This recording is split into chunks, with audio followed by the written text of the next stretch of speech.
तो नमस्कार बच्चों, आपका स्वागत है डास्क लिब्रो पर। तो ये है जो डीएनए ब्लॉक का एनसीईआरटी का 31वां क्वेश्चन है कि हुंड के नियम के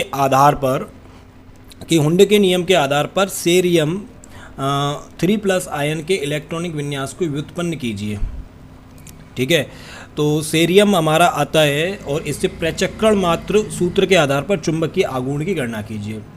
तो बेटा जी, प्रचक्रण मात्र सूत्र क्या है? तो प्रचक्रण मात्र का सूत्र है n+2 और अंडर रूट, और इसका यूनिट होता है बोर मैग्नेटॉन। अब यहाँ पर जो n होता है वह होता है F उपकोश में उपस्थित अयुग्मित इलेक्ट्रॉन की संख्या।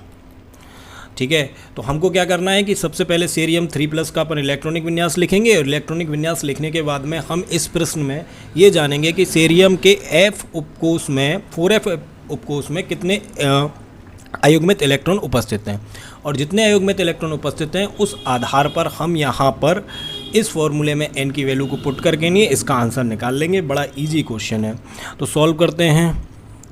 मैं पेन चेंज कर लेता हूँ। 1 सेकेंड। तो बेटा जी, हमें पता है कि सेरियम का जो इलेक्ट्रॉनिक कन्फिग्रेशन होता है इट इज ऑन दैट लेके 58, that first s2 2s2 2p6 3s2 3p6 4s2 4p6 4d10 5s2 5p6 4f1 6 5d1 n6s2। तो जब यह सेरियम 3+ बनाएगा तो एक डी में से इलेक्ट्रॉन चला जाएगा और 2 s में से इलेक्ट्रॉन चले जाएंगे। तो इसके पास जो f उपकोष में इलेक्ट्रॉन्स बचेंगे वो बचेंगे केवल एक। तो सेरियम 3+ बनाने पर first s2 2s2 2p6 3s2 3p6 4s2 4p6 4d10 5s2 5p6 and 4f1। यहाँ से 2 इलेक्ट्रॉन चले गए और यहाँ से 2 इलेक्ट्रॉन यहाँ से और 1 इलेक्ट्रॉन यहाँ से चला गया। ठीक है, और 4f के अंदर बचा 1 इलेक्ट्रॉन। अब जब 4f के अंदर एक ही इलेक्ट्रॉन है तो इसका मतलब जो f हमारे पास उपकोष है उसके अंदर अयुग्मित इलेक्ट्रॉनों की संख्या कितनी हो गई?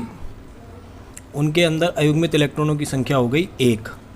ठीक है, तो यहाँ पर n बराबर 1, ये किसकी संख्या है? अयुग्मित इलेक्ट्रॉन की संख्या। ठीक है, तो हम जानते हैं चुंबकीय आघूर्ण प्रचक्रण मात्र का सूत्र होता है म्यू बराबर n+2। तो यहाँ n की वैल्यू हो गई 1+2, ये हो गया आपका √3, और इसकी वैल्यू हो गई 1.372 बोर मैग्नेटॉन। यही आपका आंसर है। अगर क्वेश्चन समझ में आया है तो लाइक शेयर और सब्सक्राइब कीजिए, और ऐसे जितने भी क्वेश्चंस हैं जिनमें चुंबकीय आघूर्ण पूछता है तो आपको यही सेम फार्मूला अप्लाई करना है। इस फार्मूले के आधार पर आपके सारे के सारे क्वेश्चंस के आंसर्स निकल जाएंगे।